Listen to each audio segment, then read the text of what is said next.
বন্ধুরা, আজকে জিকে ক্লাসে আমরা কিছু ইম্পর্টেন্ট কোশ্চেন করব, যে প্রতিটি কোশ্চেনই তোমাদের আপকামিং পুলিশের এক্সামের জন্য মোস্ট ইম্পর্টেন্ট। তো ক্লাসটা মন দিয়ে শেষ পর্যন্ত দেখতে থাকো, এবং চ্যানেলে যারা প্রথমবার ভিজিট করছো অবশ্যই ভিডিওকে একটি লাইক করে দেবে। চ্যানেলকে যারা সাবস্ক্রাইব করে রাখোনি অবশ্যই সাবস্ক্রাইব করে নেবে।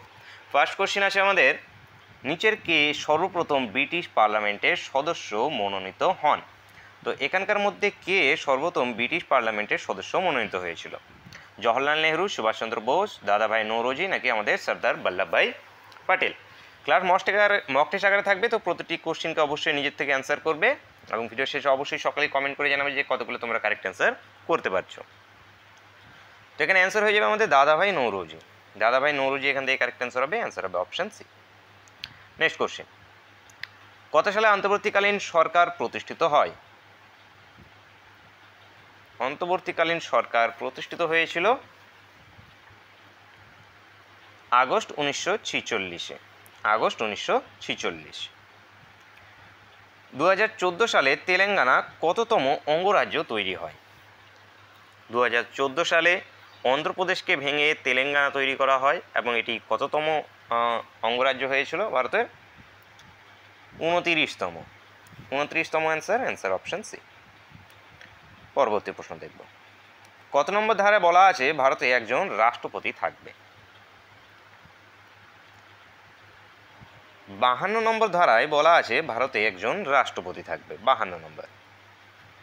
ভারতের প্রথম আইনমন্ত্রী কে ছিলেন?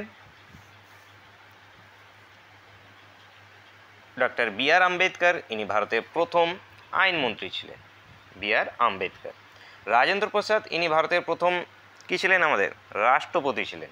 বল্লভভাই প্যাটেল ছিলেন ইনি স্বরাষ্ট্রমন্ত্রী, এবং জওহরলাল নেহরু ছিল প্রধানমন্ত্রী। মাথায় রাখবেন। নেক্সট কোশ্চেন, লোকসভার মেয়াদ 5 থেকে 6 বছর করা হয় ড্যাশ সংশোধনে? কততম সংশোধনে লোকসভার মেয়াদ 5 থেকে 6 বছর করা হয়েছে? 42তম সংশোধনে। মোস্ট ইম্পর্টেন্ট এই অ্যামেন্ডমেন্টটি, ট্রিপল স্টার মার্ক করে রাখবে। 1976-এ হয়। 1976-এ এই অ্যামেন্ডমেন্টটা হয়েছিল। নেক্সট কোশ্চেন, ভারতে প্রথম পঞ্চায়েতি রাজ প্রবর্তন হয়েছিল কোথায়? রাজস্থানে ভারতের প্রথম পঞ্চায়েতি রাজ প্রবর্তিত হয়েছিল 1959-এ। 1959-এ। নেক্সট দেখো, কলকাতা হাইকোর্ট কবে প্রতিষ্ঠিত হয়? লর্ড ক্যানিংয়ের সময়ে কলকাতা হাইকোর্ট প্রতিষ্ঠিত হয়েছিল। কলকাতা, মুম্বাই এবং মাদ্রাস একসঙ্গে হয়েছিল 1862-তে। 1862, লর্ড ক্যানিংয়ের সময়ে।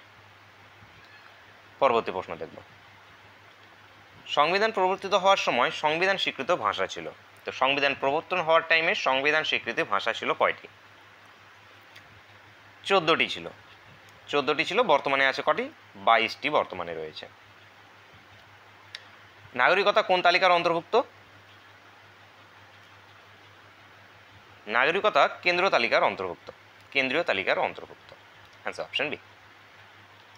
নিচের কোনটি বহিস্থ গ্রহ?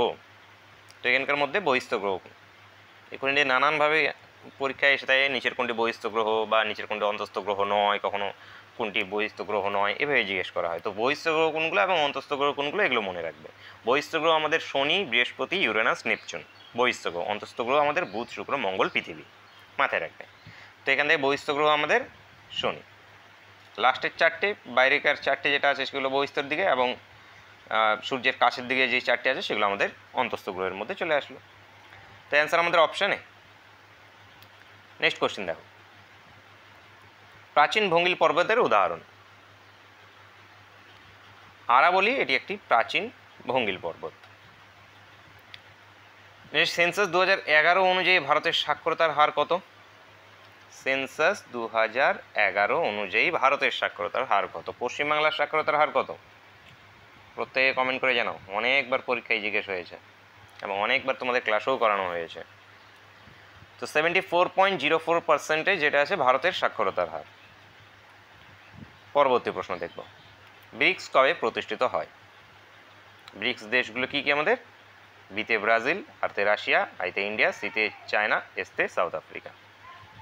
2001-এ।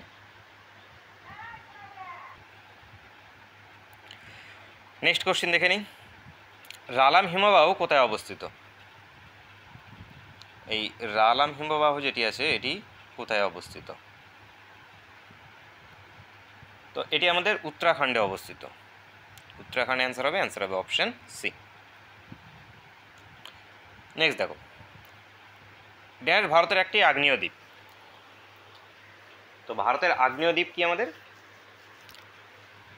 নারকোন্ডাম। কোথায় অবস্থিত এটি? আন্দামান অ্যান্ড নিকোবর দ্বীপপুঞ্জে এটি অবস্থিত।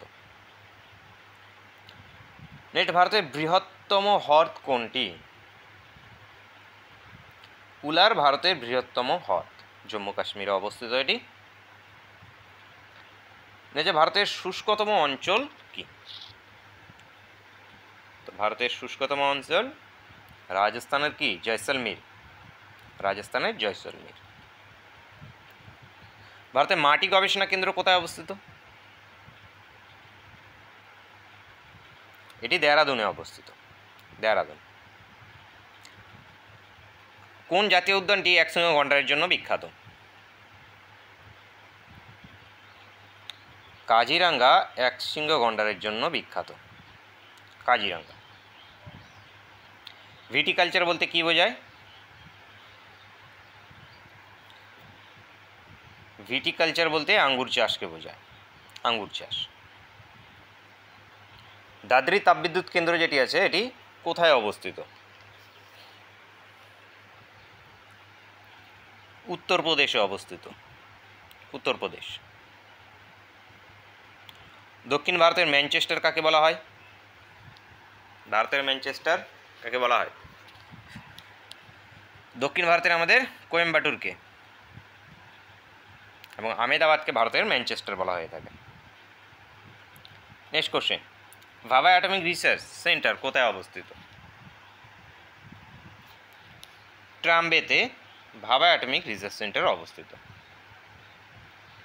অ্যামনেস্টি ইন্টারন্যাশনালের সদর দপ্তর কোথায় অবস্থিত? ইংল্যান্ডে। ইংল্যান্ডের লন্ডন শহরে যেটি আছে অ্যামনেস্টি ইন্টারন্যাশনাল সদর দপ্তর অবস্থিত। এস্টাবলিশ 1961-এ।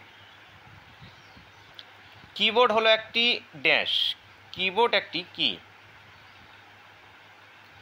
কিবোর্ড একটি input device. Input device. Motor গাড়ির ভিউ ফাইন্ডার হলো একটি উত্তল লেন্স, উত্তল দর্পণ, সমতল দর্পণ, অবতল দর্পণ। উত্তল দর্পণ।